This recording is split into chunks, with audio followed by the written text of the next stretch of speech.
हाँ दोस्तों, इस वीडियो में पढ़ेंगे हिंदी के 30 महत्वपूर्ण प्रश्न। अच्छे प्रश्न लिए हैं, ऐसे प्रश्न पेपर में हर बार देखने को मिलते हैं। देखो यहाँ पर कोई से भी एग्जाम हो, अगर उसमें हिंदी पूछी जाती है तो वो लेवल के मैं पढ़ा रहा हूँ यहाँ पर, ठीक है। चाहे यूपी पुलिस हो, एसएससी जीडी हो, ठीक है दोस्तों, और सीआईएसएफ हो, बीएसएफ हो, आईटीबीपी हो, सीआरपीएफ हो, कोई से भी एग्जाम, एसएसबी, सभी के लिए महत्वपूर्ण क्लास यहाँ पर चला रहा हूँ, ठीक है। किसी भी बड़े से बड़े एग्जाम में बैठना हो या फिर छोटे छोटे एग्जाम में बैठना हो दोस्तों, यहाँ पर ये हिंदी 100% आप सभी को ऐसे प्रश्न देखने को मिलने वाले हैं। लास्ट में बताने हैं कितने क्वेश्चन आप सभी ने सही किए हैं। इसकी दोस्तों पीडीएफ आप सभी को टेलीग्राम पर मिलेगी। टेलीग्राम चैनल का लिंक इसी वीडियो के नीचे डिस्क्रिप्शन में दे रखा है, तो डिस्क्रिप्शन से आप सभी लोग टेलीग्राम पर जरूर जुड़ जाइएगा। चलिए देखिएगा, स्टार्ट करते हैं। पहला क्वेश्चन देखिए ध्यान से, यहाँ पर क्या करना है। हिंदी में ध्वनियाँ कितने प्रकार की होती है दोस्तों, बताओ आप लोग। हिंदी में ध्वनियाँ जो होती हैं दोस्तों कितने प्रकार की होती हैं, पूछा गया, क्या क्लिक करोगे। हिंदी में ध्वनियाँ कितने प्रकार की होती हैं दोस्तों। हिंदी में ध्वनियाँ 2 प्रकार की होती हैं, 4 प्रकार की होती हैं, 6 प्रकार की होती हैं या फिर 8 प्रकार की होती है, बताइए आप लोग। हिंदी में ध्वनियाँ दोस्तों 2 प्रकार की होती हैं। कौन कौन सी होती है दोस्तों, एक स्वर होता है, एक व्यंजन होता है। यही दोनों ध्वनियाँ होती हैं, याद रखिएगा, एक स्वर एक व्यंजन, ठीक है ना। कंप्लीट हुआ, ए करेक्ट है, याद रखेंगे। अगला क्वेश्चन देखिएगा, मात्रा के आधार पर स्वर कितने प्रकार के होते हैं दोस्तों। आप सभी को लास्ट में बताने हैं कितने प्रश्न सही किए हैं, ठीक है। मात्रा के आधार पर स्वर कितने प्रकार के होते हैं, और बताइएगा आप सभी लोग। 2, 3, 4 या फिर 6 मात्रा के आधार पर स्वर कितने प्रकार के होते हैं दोस्तों। 2, 3, 4 या फिर 6 दोस्तों करेक्ट है इसका भी ऑप्शन नंबर ए वाला। 2 ही प्रकार के होते हैं। कौन कौन से होते हैं दोस्तों, मात्रा के आधार पर स्वर दोस्तों 2 प्रकार के होते हैं। एक होता है ह्रस्व स्वर और दूसरा होता है दीर्घ स्वर, याद रखिएगा। ह्रस्व स्वर की संख्या दोस्तों 4 होती है, दीर्घ स्वर की संख्या दोस्तों यहाँ पर 7 होती है। टोटल 11 स्वर है, याद रखिएगा। वर्णमाला की संख्या टोटल बात करूँ तो 52 है, ठीक दोस्तों। स्वर की बात करूँ दोस्तों, स्वर है 11। व्यंजन की बात करूँ दोस्तों, व्यंजन है यहाँ पर 33, याद रखिए, इंपॉर्टेंट पॉइंट है सभी। संस्कृत में बात कर लेता हूँ। संस्कृत में मात्रा के आधार पर स्वर कितने प्रकार के होते हैं दोस्तों। एक ह्रस्व स्वर होता है, एक होता है आपका दीर्घ स्वर, एक होता है प्लुत स्वर, ठीक। संस्कृत में 3 प्रकार के स्वर होते हैं, याद रखेंगे। जिस प्रकार से लिंग होते हैं ना, हिंदी में लिंग 2 प्रकार के होते हैं, स्त्रीलिंग पुल्लिंग, ठीक दोस्तों। उसी प्रकार संस्कृत में 3 प्रकार के लिंग होते हैं, स्त्रीलिंग पुल्लिंग नपुंसक लिंग। उसी प्रकार यहाँ पर भी है, हिंदी में मात्राओं की संख्या पूछ लिया जाए यहाँ पर। मात्रा के आधार पर स्वर कितने प्रकार के होते हैं, हिंदी में 2 प्रकार के होते हैं। एक होता है ह्रस्व स्वर, एक होता है दीर्घ स्वर, ठीक दोस्तों। ह्रस्व स्वरों की संख्या दोस्तों 4 होती है, दीर्घ स्वरों की संख्या 7 होती है। ह्रस्व स्वर दोस्तों कौन कौन से होते हैं, छोटा आ, छोटी ई, छोटा ऊ, री, ऋषि, ठीक दोस्तों। उसी प्रकार यहाँ पर जो ह्रस्व स्वर होते हैं दोस्तों, इसमें बोलने में बहुत ही कम समय लगता है, याद रखिए, बहुत कम समय लगता है। दीर्घ स्वरों में बहुत बोलने में इससे दोगुना समय लगता है। इनकी संख्या 7 होती है। कौन कौन से होते हैं, बड़ा आ, बड़ी ई, बड़ा ऊ, ए ओ, याद रखिएगा, ये होते हैं दीर्घ स्वर, ठीक है दोस्तों। तो करेक्ट आंसर इसका ऑप्शन नंबर ए वाला था, याद रखेंगे। अगला क्वेश्चन देखिए ध्यान से, जीवा के आधार पर स्वर कितने प्रकार के होते हैं दोस्तों। जीवा के आधार पर, जीव जो होती है, जीव के आधार पर स्वर कितने प्रकार के होते हैं दोस्तों। 3, 2, 4 या फिर 6, बताइए आप लोग। दोस्तों जीवा के आधार पर स्वर दोस्तों 3 प्रकार के होते हैं। एक होता है अग्र स्वर, एक होता है मध्य स्वर, एक होता है पश्च स्वर, ठीक दोस्तों। 3 प्रकार के होते हैं जीवा के आधार पर स्वर, यह भी आप सभी को याद रखना है, इंपॉर्टेंट पॉइंट है। तो दोस्तों यहाँ पर करेक्ट आंसर हो जाएगा ऑप्शन नंबर बी वाला, ठीक दोस्तों। तो यहाँ पर पूछ लिया जाएगा कभी कभी कि अग्र स्वर कौन कौन से होते हैं। अग्र स्वर दोस्तों 4 होते हैं, मध्य स्वर दोस्तों 1 होता है, पश्च स्वर दोस्तों कितने होते हैं, 4, 1, 5 और 6। पश्च स्वर दोस्तों 6 होते हैं, याद रखिएगा। और अग्र स्वर कौन कौन से होते हैं, छोटी ई, बड़ी ई, ए, याद रखिएगा। मध्य स्वर दोस्तों मध्य स्वर दोस्तों आ होता है, बड़ा आ नहीं होता है, आ होता है खाली आ, ठीक है। और पश्च स्वर में बड़ा आ, छोटा ऊ, बड़ा ऊ, ओ और आ, याद रखिएगा। अगला क्वेश्चन देखिएगा, निम्नलिखित में से कौन सा शब्द पुल्लिंग है। इसमें से दोस्तों पुल्लिंग आप सभी से पूछ लिया गया। स्त्रीलिंग पुल्लिंग आप सभी लोग नहीं पढ़ा तो पढ़ सकते हो, ठीक दोस्तों। यूट्यूब पे बहुत ज़्यादा क्लासेस पड़ी हुई हैं, या फिर आपसे लोग मार्केट से बुक खरीद लीजिए, वहाँ से आप सभी पढ़ सकते हो, कोई से भी बुक खरीद लो, ठीक दोस्तों। निम्नलिखित में से कौन सा शब्द पुल्लिंग है। दया, माया, भाषा, आभार, तो बताइएगा दोस्तों। पुल्लिंग शब्द पूछा गया आप सभी से। अच्छी दया, अच्छा, अच्छी से पता कर सकते हो। अच्छा लगाओगे तो पुल्लिंग पता कर पाओगे। अच्छा लगाने से पुल्लिंग का पता होगा, ज्ञात होगा, ठीक दोस्तों। अच्छी लगाने से स्त्रीलिंग का ज्ञात होगा। तो अच्छा अच्छी से लगा सकते हो, हमारा हमारी से लगा सकते हो, ठीक दोस्तों। मेरा मेरी से लगा सकते हो, ठीक दोस्तों, इस तरीके से। तो अच्छा अच्छी देखिएगा यहाँ पर, अच्छी दया है तो ठीक है, तो अच्छी दया है। और अच्छी माया, ठीक है, अच्छी भाषा, ठीक है, अच्छी आभार बोलते हो कि अच्छा आभार बोलते हो, अच्छा आभार बोलते हो। तो करेक्ट आंसर दोस्तों इसका ऑप्शन नंबर डी वाला सही जवाब हो जाएगा, याद रखेंगे ऑप्शन नंबर दोस्तों डी करेक्ट है। अगला क्वेश्चन ध्यान से देखिए, क्या क्वेश्चन है, 5th क्वेश्चन ध्यान से देखिए। निम्नलिखित में से कौन सा शब्द पुल्लिंग है? इसमें भी देखिएगा पुल्लिंग आप सभी को बताना है। जो पुरुष जाति का बोध कराता है दोस्तों उसको पुल्लिंग कहते हैं, जो स्त्री जाति का बोध कराता है दोस्तों उसको स्त्रीलिंग कहते हैं। इंपॉर्टेंट पॉइंट है, याद रखिए आप लोग। दोस्तों यहाँ पर पुल्लिंग पूछा गया आप सभी से, आशा पुल्लिंग है क्या, कष्ट पुल्लिंग है क्या, क्षमा पुल्लिंग है क्या, सेना पुल्लिंग है? दोस्तों सेना क्या होती है? अच्छी सेना कि अच्छा सेना बोलते हो? बताओ आप लोग क्या बोलते हो? अच्छी सेना बोलते हो ना? तो अच्छी सेना है तो स्त्री, ये तो स्त्रीलिंग है। अच्छी क्षमा, मुझे क्षमा कर दिया गया, कि मुझे क्षमा कर दी गई। मेरी आशा बोलते हो? मेरी सेना, मेरी आशा, मेरी क्षमा, मेरी क्षमादान माफ हो गई। मेरी कष्ट बोलते हो कि मेरा कष्ट बोलते हो? मेरा कष्ट, ठीक है, मेरा कष्ट दूर हो गया, ऐसा बोलते हो। तो पुल्लिंग यहाँ पर ऑप्शन नंबर बी वाला सही जवाब है, याद रखिएगा। अगला क्वेश्चन देखिएगा, स्त्रीलिंग पुल्लिंग से 4 से 5 क्वेश्चन लिए मैंने। देखिए यहाँ पर निम्नलिखित में से कौन सा स्त्रीलिंग है दोस्तों? इस बार स्त्रीलिंग पूछा है। जो मादा का बोध कराता है, जो स्त्रीलिंग का बोध कराता है दोस्तों उसको क्या बोलते हैं? स्त्रीलिंग बोलते हैं। जो पुल्लिंग का बोध कराता है उसको पुल्लिंग बोलते हैं। सिंपल सा बात है। या फिर नर जाति मादा जाति कैसे मैंने बताया, अभी नर जाति का बोध कराता है उसको पुल्लिंग बोलते हैं, मादा जाति का जो बोध कराता है उसको स्त्रीलिंग बोलते हैं। ठीक है दोस्तों, स्त्रीलिंग पूछा गया है। अच्छी आय, मेरी आय, ऐसा बोलते हो ना, तो मेरी आय, याद रखिए ये स्त्रीलिंग है, याद रखिए। सार, मेरा विवाद, मेरा रूप। यहाँ पर correct answer option number D वाला है, याद रखेंगे। मेरी आय, याद रखिए। व्यय तो होता है दोस्तों, व्यय पुल्लिंग होता है, आय दोस्तों स्त्रीलिंग होती है। अगला क्वेश्चन देखिएगा, निम्नलिखित में से कौन सा शब्द स्त्रीलिंग है? इसमें से बताना है आप सभी को। स्त्रीलिंग शब्द कौन सा है? अच्छा ग्रह कि अच्छी ग्रह बोलते हो? अच्छा ग्रह बोलते हो ना।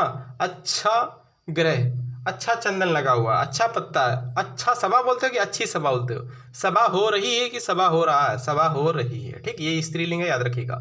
मेरी सभा बोल सकते हो, मेरा सभा नहीं बोल सकते हो। करेक्ट आंसर है ऑप्शन नंबर डी वाला। मेरी चंदन बोलते हो क्या? मेरा चंदन बोलते हो। मेरा ग्रह बोलते हो, मेरा पत्ता बोलते हो। मेरी पत्ता तो बोलते नहीं हो ना, कि मेरी घर बोलते हो, मेरा घर बोलते हो ना। तो यहाँ पर मेरी सभा बोल सकते हो, या फिर अच्छी सभा या सभा हो रही है। करेक्ट आंसर है ऑप्शन नंबर दोस्तों डी वाला। अगला क्वेश्चन देखिएगा, संधि कितने प्रकार की होती है दोस्तों? संधि कितने प्रकार की होती है बताइए आप लोग।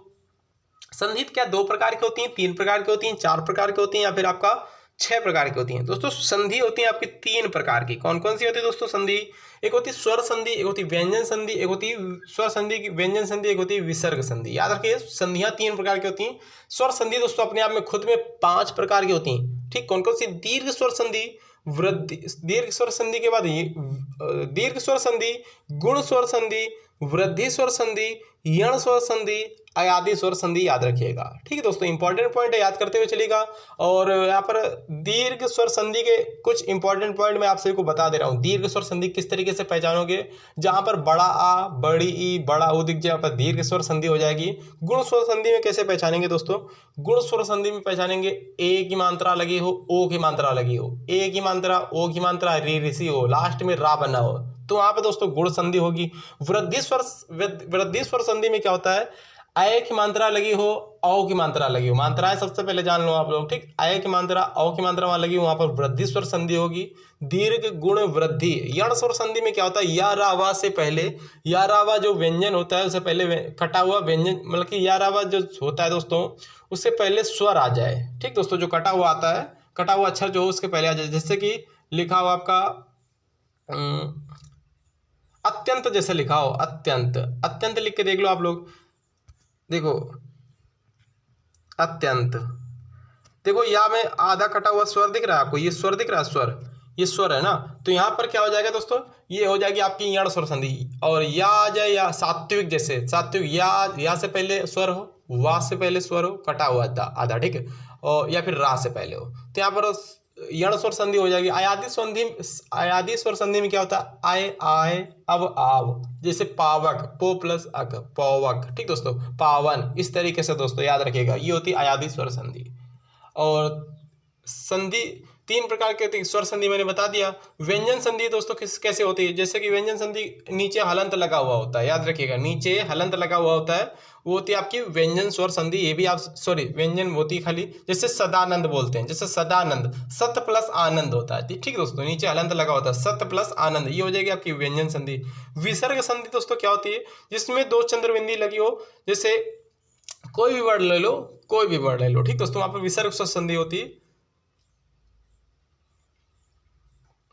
चलिए बताएंगे नेक्स्ट क्वेश्चन, देखिएगा यहाँ पर क्या बनना है, इसका स्वर संधि कितने प्रकार की होती है, तीन प्रकार की होती है। फिलहाल करेक्ट आंसर दोस्तों इसका ऑप्शन नंबर बी वाला सही है, याद रखेंगे। अगला क्वेश्चन देखिएगा, देखिए आ भी चुका हो, सदानंद आ भी गया, सदानंद को संधि विच्छेद ज्ञात कीजिए। सदानंद की संधि विच्छेद क्या हो गया, इसमें से सदानंद में कौन सी संधि विच्छेद है, बताइएगा आप लोग। सत प्लस आनंद, सत प्लस आनंद, सद प्लस आनंद, सदा प्लस आनंद। दोस्तों देखिए जो दा है इसको ता में चेंज कर दिया जाता है, ठीक दोस्तों, दा को ता में चेंज किया जाता है, ये तो दा ही है, ये भी दा है, गलत हो जाएगा। सत प्लस आनंद, ये दोस्तों यहाँ पर ये स्वर बचा हुआ तो नीचे हलंत लगेगा, याद रखिए, ये भी गलत हो गया। ऑप्शन नंबर दोस्तों इसका ऑप्शन नंबर ए वाला सही, सत प्लस आनंद हो जाएगा। 9th का ए करेक्ट है। पुस्तकालय में कौन सी संधि है दोस्तों, पुस्तकालय में कौन सी संधि बताइए आप लोग। ये स्वर संधि का ही उदाहरण है, कौन सी संधि, दीर्घ संधि, वृद्धि संधि, यण संधि या फिर गुण संधि। पुस्तक प्लस आलय होता है पुस्तकालय, ठीक दोस्तों, पुस्तक प्लस आलय पुस्तकालय। पुस्तक का में आ निकल रहा, छोटा आ प्लस ये आ जाएगा बड़ा आ, मिलकर हो जाएंगे दोनों बड़ा आ ही, ठीक। मैंने बताया था बड़ा आ जाए, बड़ी ई आ जाए, बड़ा ऊ आ जाए, तो वहां पर दोस्तों दीर्घ स्वर संधि होती है, याद रखेंगे। ए वाला सही जवाब हो जाएगा, याद रखिए, ए करेक्ट है, फिलहाल याद रखेंगे। अगला क्वेश्चन देखिएगा, अभी प्लस उदय में कौन संधि ज्ञात कीजिए। दोस्तों अभी प्लस उदय का संधि ज्ञात कीजिए। ये दोस्तों यहाँ पर संधि विच्छेद है, ये संधि विच्छेद है अभ्युदय का। तो अभ्युदय किस तरीके से लिखा जाएगा, अभ्युदय में अभ्युदय की संधि ज्ञात कीजिएगा। तो अभी प्लस उदय हो जाएगा ऑप्शन नंबर ए वाला, अभ्युदय। अभ्युदय इस तरीके से लिखा जाता है, याद रखेंगे, ऑप्शन नंबर ए वाला करेक्ट है। अभ्युदय नहीं होगा, ना कि अभिउदय होगा, ना अभी उदय होगा, करेक्ट आंसर है ऑप्शन नंबर ए, अभ्युदय, याद रखेंगे, ए करेक्ट है। अगला क्वेश्चन देखिएगा, यथा संभव में कौन सा समास है दोस्तों, पूछ लिया जाएगा, क्या क्लिक करोगे, यथा संभव आ जाए या फिर यथा शक्ति आ जाए, यथा विभक्ति आ जाए, कुछ भी आ जाए, जिसमें दोस्तों प्रथम पद क्या होता है, उपसर्ग होता है, याद रखिएगा, इसमें पहला पद उपसर्ग होता है, याद रखिएगा। यहाँ पर कौन सी संधि होती है दोस्तों, जिसमें उपसर्ग लगा हो, देखिए संभव में क्या लगा हुआ, यथा लगा हुआ, तो यहाँ पर हो जाएगा अव्यय भाव समास हो जाएगा, ठीक दोस्तों। कौन सा समास हो जाएगा, अव्यय भाव समास हो जाएगा, याद रखिएगा। अगला क्वेश्चन देखिएगा, क्या क्वेश्चन बनना है इसमें दोस्तों, क्या होता है, प्रथम पद क्या होता है, प्रधान होता है अव्यय भाव समास में, ठीक, प्रथम पद प्रधान होता है। इसमें द्विगु समास में क्या होता है, प्रथम पद संख्यावाचक होता है द्विगु समास में। इसमें दोस्तों विशेषण की बात की जाती है, ठीक दोस्तों। इसमें दोस्तों कारक की बात की जाती है, पहला और अंतिम वाला छोड़कर बीच वाले जितने भी कारक आ जाते हैं, छह कारक इसी में आ जाते हैं तत्पुरुष में। अगला क्वेश्चन देखिएगा, परमेश्वर में कौन सा समास है दोस्तों, पूछ लिया जाएगा, क्या क्लिक करोगे, अच्छे लेवल की हिंदी है, ठीक दोस्तों। परमेश्वर में कौन सा समास है, द्वंद्व, कर्मधारय, अव्यय भाव, तत्पुरुष। ऐसे ही क्वेश्चन पेपर में आपको देखने को सेम टू सेम मिलने वाले हैं। लास्ट में बताने हैं 30 में से कितने कर पाए हो। बहुत सारे बच्चे नहीं बताते हैं, 2-4 ही बच्चे बताते हैं। प्लीज हाथ जोड़ के आप सभी से विनती है कि प्लीज आप सभी लोग मेरी मेहनत को समझा करो। मैं कुछ जानकारी आप सभी से लेना चाहता हूं कि प्लीज आप सभी लोग बताया करो कितने सही हो पा रहे हैं, ठीक। उसी हिसाब से मैं आपको बता पाऊंगा कि और भी अभी आपको मेहनत करने की जरूरत है। कितने आप सभी के 30 में से आ पा रहे हैं, बिल्कुल ईमानदारी के साथ बताया करो। और प्लीज वीडियो को लाइक जरूर किया करो, वीडियो को शेयर करो भाई, शेयर करो। मेहनत लगती है वीडियो बनाने में, काफ़ी ज़्यादा समय लग जाता है। वीडियो को क्वेश्चनों को टाइप करवाता हूँ, सिलेक्टेड क्वेश्चन पहले चुनता हूँ इधर उधर से, ठीक दोस्तों। जो बुक दे रखी हैं 2-4 बुकों को मिलाकर अच्छे क्वेश्चन, सिलेक्टेड क्वेश्चन मैं सिलेक्ट करता हूँ, आप सभी के लिए टाइपिंग करवाता हूँ, फिर उसके बाद वीडियो बनाता हूँ, अपलोड करता हूँ। बहुत ज़्यादा समय लग जाता है दोस्तों। तो प्लीज़ वीडियो को शेयर करिए स्टडी ग्रुप में, और प्लीज़ लाइक जरूर किया करें। आप लोग मेरी मेहनत को समझा करो, और आप लोग से जो बोलता हूँ आप लोग बस उतना किया करो। आप लोग बताया करो कमेंट बॉक्स में कितने क्वेश्चन आप लोग सही कर पा रहे हो, ठीक है, कितने गलत हुए कितने सही हुए। चलिएगा देखिएगा, फिलहाल देखिए आप लोग, परमेश्वर में कौन सा समास है दोस्तों, द्वंद्व समास, कर्मधारय समास, अव्ययभाव समास, तत्पुरुष समास। परमेश्वर में परम प्लस ईश्वर, परम है जो ईश्वर, ऑप्शन नंबर बी करेक्ट, परम है जो ईश्वर। देखिए बोलने पर इसका जो विच्छेद करने पर, परमेश्वर का विच्छेद करने पर जो आ जाए बीच में तब भी वहां पर कर्मधारय ही होता है, विशेषण विशेष आ जाए तो वहां भी कर्मधारय ही होता है, याद रखेंगे। फिलहाल करेक्ट है ऑप्शन नंबर बी वाला, ठीक है, कर्मधारय समास है परमेश्वर में, याद रखेंगे आप लोग। अगला क्वेश्चन देखिएगा ध्यान से, अध्यक्ष में कौन सा उपसर्ग है दोस्तों? अध्यक्ष में कौन सा उपसर्ग है बताइएगा? अधि प्लस अक्ष, या फिर अध, या फिर अथ, या फिर अध।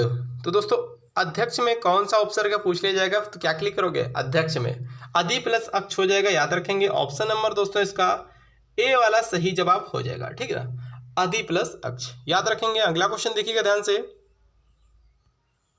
देखिए दोस्तों संग्राम में उपसर्ग दोस्तों पूछ लिया गया आप सभी से, क्या क्लिक करोगे? संग्राम में कौन सा उपसर्ग है?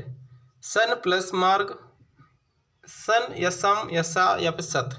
दोस्तों संग्राम में सम प्लस मार्ग होता है, याद रखेंगे। ऑप्शन नंबर बी वाला सही जवाब हो जाएगा, याद रखेंगे। अगला क्वेश्चन देखिएगा 16 क्वेश्चन, सावधानी में कौन सा प्रत्यय दोस्तों पूछा गया, क्या क्लिक करोगे? सावधानी में कौन सा प्रत्यय है? सावधानी में सबसे पहले सावधानी में सावधान निकाल लो। मूल शब्द जो है, जो शब्दांश है, शब्द नहीं होते हैं, शब्दांश होते हैं। शब्दांश के जो पहले जोड़ते हैं उनको उपसर्ग बोलते हैं, शब्दांश के जो अंत में जोड़ते हैं उनको दोस्तों प्रत्यय बोलते हैं, याद रखिएगा, ठीक है। सावधानी में कौन सा प्रत्यय? सावधान शब्द सबसे पहले निकाल लीजिएगा। सावधान तो बचेगा क्या? ई तो बचेगा, सावधान प्लस ई, सावधानी। करेक्ट आंसर दोस्तों इसका ऑप्शन नंबर सी वाला 16 का फिलहाल सी करेक्ट है। अगला क्वेश्चन देखिएगा, जिंदगी में कौन सा प्रत्यय है दोस्तों? जिंदगी में कौन सा प्रत्यय है? मूल शब्दांश के जो पीछे जोड़ते हैं, बाद में जोड़ते हैं, उनको प्रत्यय बोलते हैं। जिंदा प्लस गी, जिंदगी। जिंदा शब्द निकाल लो, बचेगा क्या? गी तो बचेगा, ई नहीं बचेगा। बहुत सारे बच्चे ये लगा देंगे, ई गलत है, ठीक है दोस्तों। जिंदा प्लस गी, जिंदा इतना शब्द निकाल लो, मूल शब्दांश निकाल लो, जिंदा प्लस गी, जिंदगी। ऑप्शन नंबर ए करेक्ट है, याद रखेंगे। 17वें क्वेश्चन का करेक्ट है फिलहाल ऑप्शन नंबर ए वाला। निम्न में से कौन सा शब्द तत्सम है दोस्तों? जो संस्कृत भाषा के शब्द जो दोस्तों होते हैं, संस्कृत के जो शब्द होते हैं, ज्यों के त्यों यहाँ पर यूज किए जाते हैं, प्रयोग किए जाते हैं, उनको दोस्तों तत्सम बोलते हैं। और जो थोड़ा बदलाव के साथ आते हैं, संस्कृत भाषा के निकले हुए शब्द, थोड़े जो चेंजमेंट जिसमें हो जाता है, उनको तद्भव बोलते हैं। देखिएगा करेक्ट आंसर है यहाँ पर ये प्रिय, ठीक दोस्तों, ये तत्सम है आपका, ये तत्सम है। पिया, चार, मोर, ये सभी आप सभी के तद्भव है, याद रखेंगे। अगला क्वेश्चन देखिएगा, निम्न में से कौन सा शब्द तत्सम नहीं है दोस्तों? कौन सा शब्द तत्सम नहीं है बताइए आप लोग, कौन सा शब्द तत्सम नहीं है? वचन, शलाका, तिक्त, चार। देखिए दोस्तों वचन भी है, शलाका भी है, तिक्त भी। चार नहीं, चार का चतुर्थ होता है तत्सम, याद रखिएगा, ये चार का चतुर्थ तत्सम होता है, और सभी यहाँ पर तत्सम है चार को छोड़कर, चार तद्भव शब्द है। अगला क्वेश्चन देखिएगा, निम्न से कौन सा शब्द विदेशी भाषा, विदेशज है या विदेशी भाषा का, बताइएगा कौन सा शब्द है?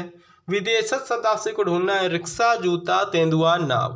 नव है यहाँ पर, नाव नहीं है दोस्तों। रिक्शा है जापानी भाषा का शब्द है, याद रखिए। विदेशज है रिक्शा, रिक्शा करेक्ट आंसर है ऑप्शन नंबर ए वाला, ए करेक्ट है, याद रखेंगे आप लोग। गाय कौन सी संज्ञा है दोस्तों? गाय कौन सी संज्ञा? सबसे पहले जान लो संज्ञा कितने प्रकार की होती हैं। संज्ञा दोस्तों आप सभी की 5 प्रकार की होती हैं। कौन कौन सी होती हैं? व्यक्तिवाचक, भाववाचक, जातिवाचक, या शुरुआत सीरियल से देखो, व्यक्तिवाचक, जातिवाचक, भाववाचक, द्रव्यवाचक, समूहवाचक, याद रखिएगा, ठीक है दोस्तों। तो याद रखिएगा, जिसको दोस्तों नाप तोल सकते हैं उसको द्रव्यवाचक कहते हैं, जो समूह में आए उसको समूहवाचक कहते हैं, जिसका भाव प्रदर्शित हो रहा है उसको भाववाचक कहते हैं। जो दुनिया में बहुत सी चीजें, जैसे कि पर्वत, कौन से पर्वत? बहुत सारे पर्वत हैं, ठीक है। नदी, बहुत सी नदियां हैं, तो जातिवाचक हो जाता है। जो दुनिया में एक ही हो वहां पर दोस्तों व्यक्तिवाचक होता है, जैसे गंगा, गंगा एक ही है, भारत, भारत एक ही है, उत्तर प्रदेश एक ही है, ठीक दोस्तों। इस तरीके से याद रखो, रामायण एक ही है, इस तरीके से याद रखो, वहां पर व्यक्तिवाचक होती। तो गाय दोस्तों क्या है? गाय तो बहुत सारी हैं, तो यहाँ पर जातिवाचक हो जाएगी, याद रखेंगे। तो संज्ञा कभी भी पूछ लिए तो कितने प्रकार की होती है संज्ञा? संज्ञा 5 प्रकार की होती है, व्यक्तिवाचक, जातिवाचक, भाववाचक, द्रव्यवाचक, समूहवाचक, याद रखेंगे, इंपॉर्टेंट पॉइंट है। अगला क्वेश्चन देखिएगा, हिंदी में कुल कितने सर्वनाम है दोस्तों? हिंदी में कुल कितने सर्वनाम है? इस क्वेश्चन को बहुत सारे बच्चे गलत करते हैं। कैसे गलत करते हैं? इसमें ऑप्शन में 6 होता है तो 6 क्लिक कर देते हैं, हालांकि यहाँ पर 6 नहीं है। हिंदी में कुल कितने सर्वनाम होते हैं दोस्तों? 11 होते हैं, याद रखेंगे, ठीक है। जब भी भेद पूछे हिंदी में कुल कितने, मतलब कि सर्वनाम के कुल कितने भेद होते हैं, तब 6 आ जाएगा। सर्वनाम के कुल कितने, मतलब कि हिंदी में कुल कितने सर्वनाम होते हैं ऐसा पूछे तो यहाँ पर 11 आ जाएगा। करेक्ट आंसर दोस्तों ऑप्शन नंबर सी वाला है। अब देखिए यहाँ पर आगे, सर्वनाम के कुल कितने भेद होते हैं दोस्तों पूछ लिया जाएगा। सर्वनाम के कुल दोस्तों 6 भेद होते हैं। कौन कौन से होते हैं? पुरुषवाचक सर्वनाम, निजवाचक सर्वनाम, निश्चयवाचक सर्वनाम, अनिश्चयवाचक सर्वनाम, प्रश्नवाचक सर्वनाम, संबंधवाचक सर्वनाम। इंपॉर्टेंट पॉइंट है, याद रखेंगे। तो यहाँ पर करेक्ट आंसर 23 का ऑप्शन नंबर बी वाला है। ठीक है, 6 प्रकार के होते हैं सर्वनाम, याद रखेंगे। देखिए पर्वतीय कौन सा विशेषण है? पर्वतीय शब्द में दोस्तों कौन सा विशेषण है, बताइए आप लोग। पर्वतीय शब्द में कौन सा विशेषण है? गुणवाचक विशेषण, या फिर आपका संख्यावाचक विशेषण, या फिर परिमाणवाचक विशेषण, या फिर सार्वनामिक विशेषण। तो 24 क्वेश्चन का करेक्ट आंसर बताइए आप लोग। दोस्तों करेक्ट है इसका गुणवाचक विशेषण, पर्वतीय गुणवाचक विशेषण, इसमें याद रखेंगे। फिलहाल इसका दोस्तों करेक्ट है ऑप्शन नंबर ए वाला। निम्न में से कौन सा शब्द विशेषण है? विशेषण शब्द बताइए आप लोग। 25 का क्वेश्चन, विशेषण शब्द कौन सा है इसमें से? आगरा विशेषण, कुछ विशेषण, लिखना विशेषण, चमकीला। देखिए दोस्तों चमक से बना चमकीला, चमक से बना है चमकीला, तो यही करेक्ट आंसर है, विशेषण यही है, याद रखेंगे। संज्ञा और सर्वनाम की दोस्तों जो संज्ञा और सर्वनाम से जो मिलकर बनते हैं उसको विशेषण कहते हैं, याद रखिएगा। संज्ञा और सर्वनाम, और दोस्तों क्रिया से मिलकर बनते हैं उनको क्रिया विशेषण कहते हैं, ये भी आपसे याद रखिएगा। संज्ञा और सर्वनाम से जो मिलकर बनते हैं उनको विशेषण कहते हैं। या संज्ञा और सर्वनाम की जो विशेषता बताएं, संज्ञा और सर्वनाम की जो विशेषता बताएं, मिलकर नहीं बनते हैं, वो गलत मैंने बता दिया, सॉरी।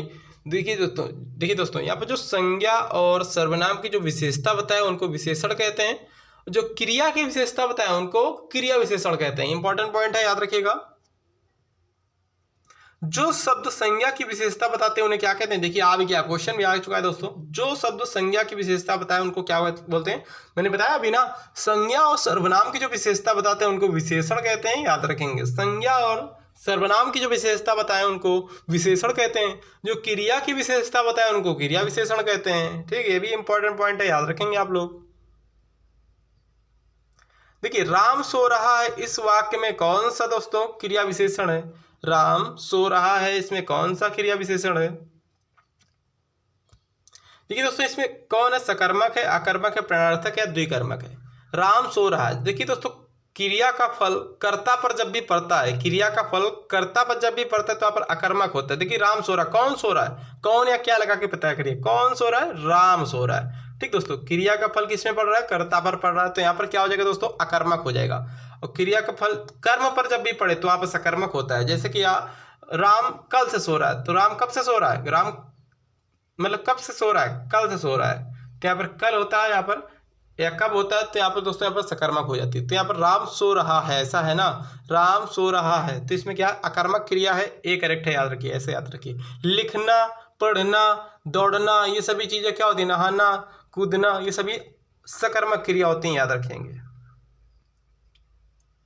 वह एक सप्ताह बाद आया, इस वाक्य में कौन, मतलब कि इस वह एक सप्ताह बाद आया है, इस वाक्य में कौन सा शब्द क्रिया विशेषण है? दोस्तों क्रिया विशेषण सबसे पहले जान लीजिए, क्रिया विशेषण होता क्या है? जो क्रिया की विशेषता बताता है क्रिया विशेषण कहते हैं उसको। क्रिया विशेषण दोस्तों 4 प्रकार के होते हैं। कौन कौन से होते हैं दोस्तों? एक होता है स्थानवाचक क्रिया विशेषण, ठीक है ना, एक होता है आपका स्थानवाचक के बाद कालवाचक क्रिया विशेषण, परिमाणवाचक क्रिया विशेषण, फिर इसके बाद में आ जाता है दोस्तों आपका एक और आता है रीतिवाचक क्रिया विशेषण। 4 प्रकार के होते हैं, एक होता है स्थानवाचक, कालवाचक, परिमाणवाचक, रीतिवाचक। दोस्तों स्थानवाचक को कैसे पता करोगे कि स्थानवाचक है? कहाँ लगा के पता करोगे? सेंटेंस में या फिर किसी वाक्य में कहाँ लगा के पता करोगे? कहाँ जा रहे हो, कहाँ से आए हो, कहाँ जाओगे? ठीक दोस्तों, ऐसे शब्द आए तो किसी स्थान की बात हो रही है। अब इसके बाद काल की बात करें, जब भी काल का मतलब होता है समय, समय की बात करता है, कब उसमें लगा के पता करेंगे? ठीक है, कब लगा के पता करेंगे? कब जाओगे, कब खाओगे, कब आओगे, कब वहां जाओगे? ठीक दोस्तों, तो समय की बात हो रही है ना, टाइम की बात हो रही है ना। अब इसके बाद परिमाणवाचक की बात करें, कितना लगा के पता करते हैं? सेंटेंस में कितना लगा के पता करते हैं? कितना खाओगे, कितने, और कितना खाओगे, कितना नहाओगे। ठीक दोस्तों, ये परिमाण है एक तरीके का। रीतिवाचक में दोस्तों क्या होता है? रीतिवाचक में कैसे लगा के पता करते हैं? कहाँ, कब, कितना, कैसे, कैसे आ रहे हो, कैसे जा रहे हो। ठीक दोस्तों, ये इंपॉर्टेंट पॉइंट है, याद रखिएगा। तो क्रिया विशेषण के 4 ही भेद होते हैं। ऑप्शन नंबर इसमें क्या करेक्ट पूछा गया है? वह एक सप्ताह बाद आया, इस वाक्य में क्रिया विशेषण है। कौन सा क्रिया विशेषण है दोस्तों?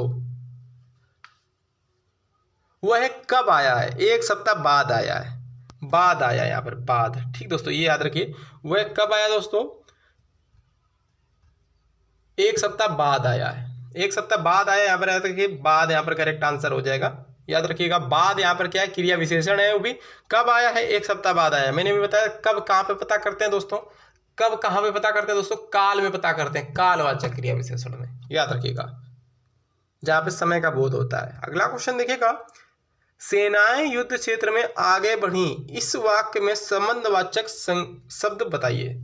संबंधवाचक शब्द आप सभी को बताना है, आप सभी को बताइए आप लोग। सेनाएं युद्ध में आगे बढ़ी, दोस्तों यहाँ पर क्या हो जाएगा, आगे, आगे शब्द जो है ये क्या है, आगे शब्द जो है ये दोस्तों आपका संबंधवाचक क्रिया विशेषण है, याद रखिएगा। क्रिया विशेषण नहीं, संबंधवाचक, ये याद रखिए। क्रिया विशेषण के तो 4 ही भेद होते हैं, वहाँ पर तो आ जाता है आपका स्थानवाचक, कालवाचक, परिमाणवाचक, रीतिवाचक, ठीक दोस्तों। संबंधवाचक अव्यय है, ये अव्यय में जाएगा, याद रखिएगा। अगला क्वेश्चन देखिएगा, आज का लास्ट क्वेश्चन, आगे बढ़ी दोस्तों, संबंधवाचक ये याद रखेंगे, ठीक। संबंधवाचक अव्यय, वह आया और मैं गया, इस वाक्य में समुच्चय बोधक अव्यय कौन सा है दोस्तों। समुच्चय बोधक, ये भी अव्यय की बात कर रहा है, ठीक दोस्तों। समुच्चय बोधक अव्यय, समुच्चय बोधक अव्यय वो होते हैं जो दोस्तों दो वाक्यों को आपस में जोड़ता है। वह आया और मैं गया, और शब्द दोस्तों ये समुच्चय बोधक है, याद रखेंगे। करेक्ट आंसर है ऑप्शन नंबर दोस्तों इसका सी वाला। तो क्लास कैसे लगे, वीडियो को लाइक, सब्सक्राइब, शेयर जरूर करिएगा। मिलते हैं नेक्स्ट वीडियो में। थैंक यू, जय हिंद।